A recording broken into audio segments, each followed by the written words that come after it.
Olá pessoal, bem-vindo ao canal Leituras. Hoje estamos aqui para falar sobre esse romance aqui, que é Crime e Castigo, do Fyodor Dostoiévski. Dostoiévski foi um escritor russo, né, do século XIX, né, o romancista, de acordo com Arthur Maria Karpo, o romancista mais importante do século XIX, ou talvez o romancista mais importante de todos os tempos.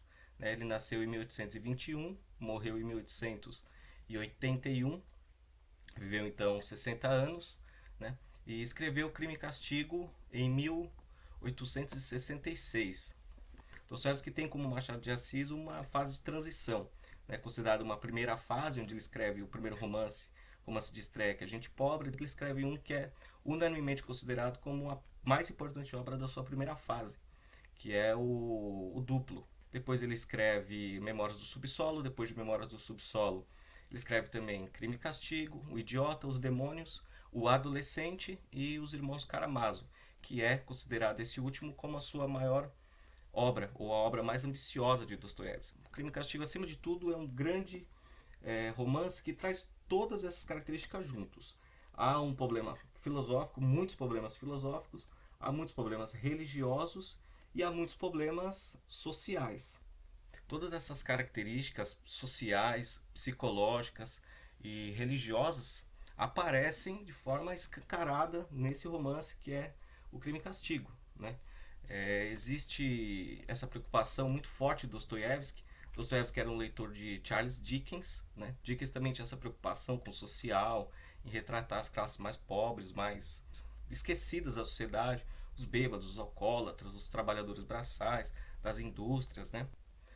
Nesse romance do Dostoiévski, todas as características principais da obra do Dostoiévski, como os problemas sociais, os problemas psicológicos, os problemas religiosos dos personagens, todos eles aparecem e destacam. O Crime e Castigo conta a história de um jovem estudante de direito, né, o Raskolnikov. Raskolnikov, ele precisa abandonar a faculdade de direito porque ele não tem mais condições de custear os estudos. Ele abandona a faculdade de direito, fica desocupado, mas ele se desocupa da faculdade, mas não se desocupa de pensar. Ele pensa muito, pensa excessivamente, pensa absurdamente e não pensa coisas boas, né? Ele pensa muita besteira e não só pensa besteira, ele faz muita besteira. E a besteira maior que ele comete é um crime, né? Isso logo no início do romance, né? Isso não é um spoiler, não é spoiler porque no próprio título do livro, Crime e Castigo. Estou dizendo que o crime que ele cometeu foi matar uma senhora, né? Junto, em consequência, também matou a irmã dela. Então ele mata duas pessoas logo no começo do romance e passa o restante do romance todo pensando e refletindo naquilo que ele fez e justificando aquilo que ele fez. O castigo, se vocês quiserem saber o que acontece no final, né, quais são as consequências desse crime que ele cometeu, aí você precisa ler o romance. Se você quiser saber o que acontece após o cometimento do crime, o que vai acontecer, se ele vai ser preso ou não, se ele vai se suicidar ou não, suicídio era muito comum na época, aí você precisa ler o romance até o final e descobrir o que vai acontecer. A história é muito simples. O enredo do Crime e Castigo não tem como falar muito do enredo do Crime e Castigo porque ele é muito simples.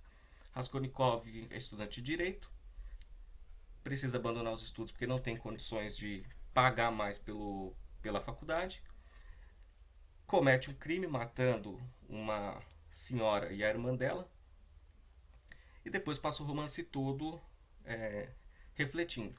Só que Dostoiévski é um escritor extraordinário, ele não ia criar um enredo simplesmente simples, ou se você pensar como pode um enredo tão simples, uma história tão, tão simples ser tão importante na literatura.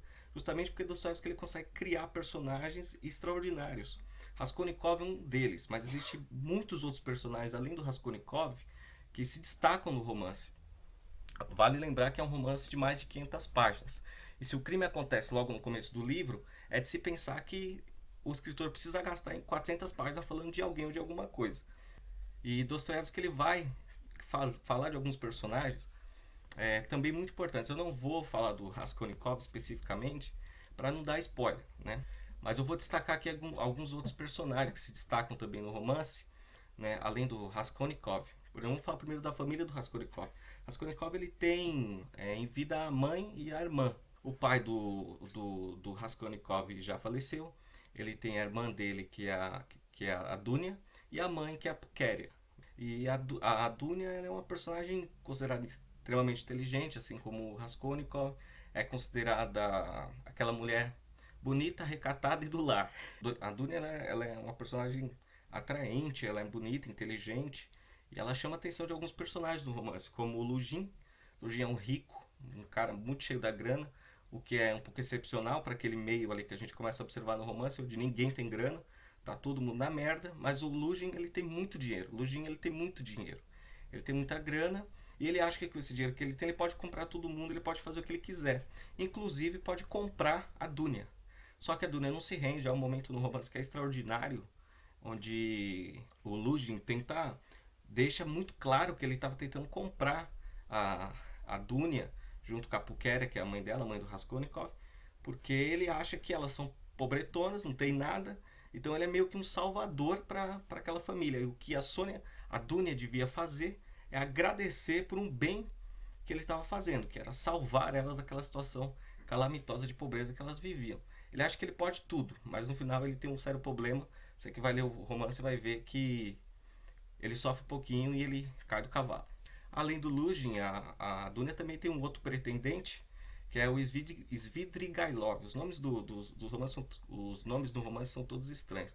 O Svidrigailov ele é o contrário já do Lujin, porque ele tem dinheiro também, só que ele é um bonachão, ele é um cara que ele não tá nem aí, ele é um cara bem estranho. A Dunya trabalhou na casa do Svidrigailov e o Svidrigailov é apaixonado por ela, se apaixonou, ficou encantado por ela tal. Só que o Svidrigailov era casado, né? Então não deu muito certo ali as coisas, embora um momento extraordinário também do romance, que é um acordo que o Svidrigailov tem com a esposa dele, que fizeram um acordo em que é permitido a ele cometer algumas traições aí por fora, aprontar algumas coisinhas tal, e de ela aceitando isso numa boa tal. Só que com a Dunya não dá certo. Com a Dunya ele acaba não conseguindo nada, mas continua apaixonado por ela e no romance todo. E as próprias características dele são impressionantes. O Svidrigailov é um personagem interessante, porque ele é apaixonado, ele é encantado, fascinado com as menininhas de 15, 16, 17 anos. Ele é um tipo de personagem que hoje em dia se daria muito bem, né? Ele seria um bom frequentador de baile funk. Agora, existe um conjunto de personagens que são fundamentais no romance e tomam aí boa parte do romance, participam de boa parte do romance, que é a família Marmeladov. A família Marmeladov ela é formada pelo pai, o pai Marmeladov, que é um alcoólatra, um cara que recebe a grana no pagamento, gasta todo o dinheiro na cachaça, todo o dinheiro na mardita, e depois ele chega em casa sem grana nenhuma, só que ele tem a esposa que tem uma doença, ela é tísica e tuberculosa, ele tem 3 filhas pequenas e tem uma filha que é a Sônia, né? Que é nada mais nada menos que uma garota de programa. Então é uma família bem interessante. Um pai que é alcoólatra, gasta todo o dinheiro no boteco. Você tem a mãe que é tísica, doente. Você tem 3 crianças pequenas que não têm o que vestir, o que comer. E você tem a filha que é garota de programa. Essa família Marmeladov é interessantíssima. O Marmeladov ele vai morrer depois atropelado por cavalos, né? A, a, a mãe também morre depois, já bem no final do romance, em função da doença e de uma série de outras consequências, né? As 3 crianças vão ficar ao cuidado da Sônia, né? Sônia ela é filha só do Marmeladov, ela não é filha da Katerina, que é a esposa do Marmeladov, né? E a Sônia vai desenvolver um papel importantíssimo, além de cuidar dessas crianças que ficaram órfãs, ali durante um tempo, né? Depois as crianças vão ser enviadas para o orfanato.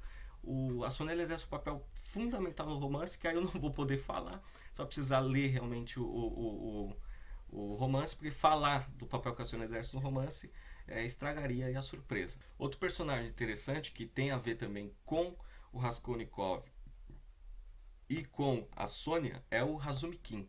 Razumikin, para mim, é um dos personagens mais interessantes de todos, embora seja o personagem mais discreto do romance.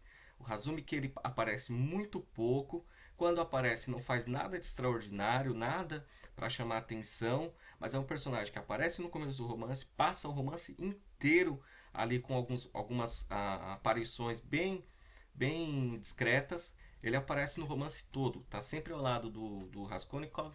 É amigo, aquele é um tipo do amigo mesmo, né?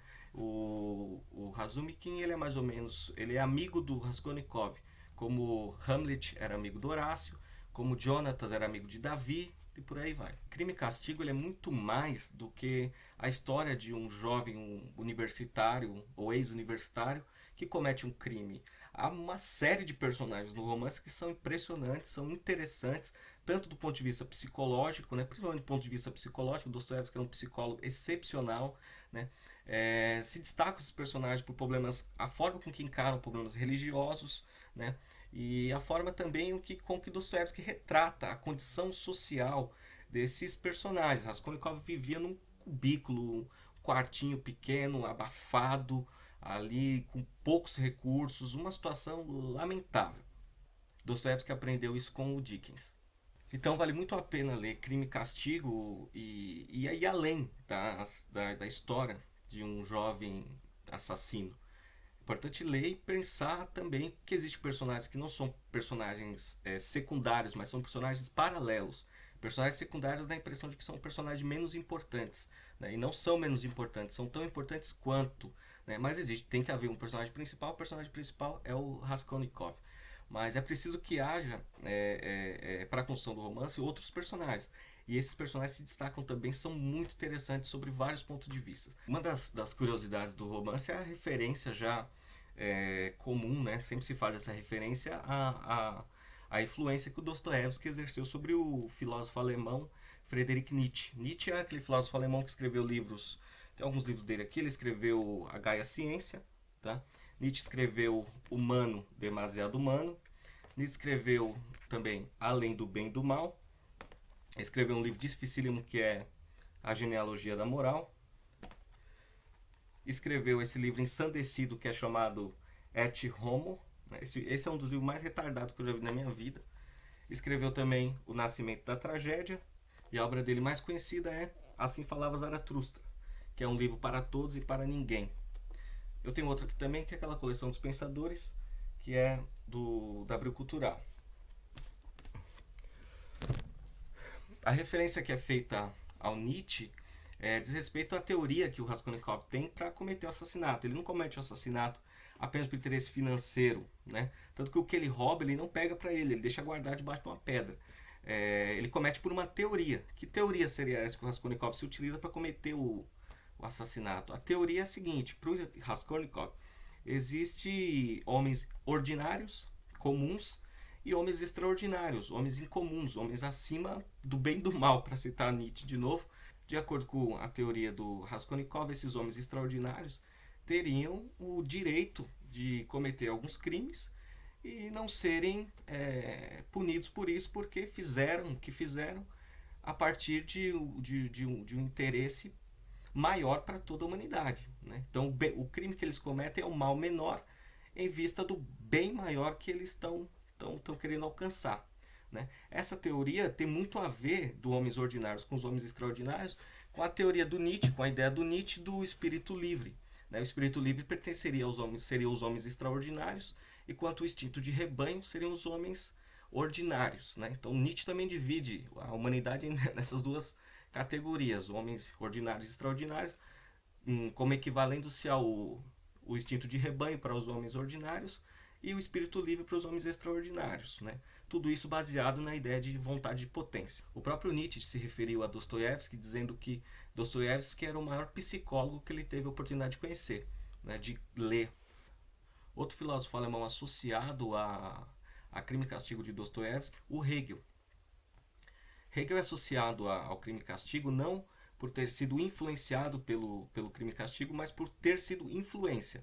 Né? Em que sentido? O Hegel escreveu um livro chamado Fenomenologia do Espírito. Nesse livro há um capítulo chamado Certeza e Verdade da Razão.